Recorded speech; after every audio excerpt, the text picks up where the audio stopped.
તે સવારની ચા, તે છેલ્લું બાય, બધું સામાન્ય હતું.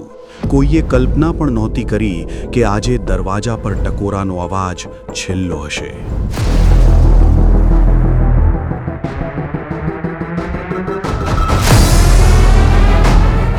રસ્તા પર માત્ર ગાડી નથી, રસ્તા પર સપના તૂટે છે. ભારતમાં દર કલાકે 50 પરિવારો વેર વિખેર થઈ જાય છે. દર વર્ષે 1.5 લાખ વાર્તાઓ અધૂરી રહી જાય છે. થોડી ઉતાવળ, થોડી બેદરકારી. વિચારો, જો તે 1 સેકન્ડ પાછી આવી શકતી હોત. રિસર્ચ કહે છે માત્ર એક હેલ્મેટ 70% જિંદગીઓ બચાવી શકતું હતું.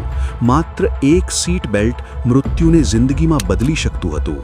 તે એક ક્લિકનો અવાજ તમારા પરિવારની ધડકન ચાલુ રાખવાનો અવાજ છે. સૌથી વધુ આપણે આપણા યુવાનોને ગુમાવ્યા છે, જેઓ ઘરની આશા હતા, જેઓ દેશનું ભવિષ્ય હતા. ઝડપનો શોખ સારો છે, પણ શ્વાસ તેનાથી વધુ કિંમતી છે.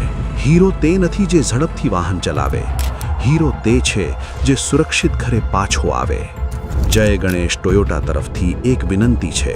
ગાડી કોઈ પણ હોય, તેમાં બેઠેલો જીવ અનમોલ છે. આજે એક વચન આપો, પોતાના માટે નહીં, તેમના માટે જેઓ ઘરે રાહ જોઈ રહ્યા છે. Drive safe, stay safe.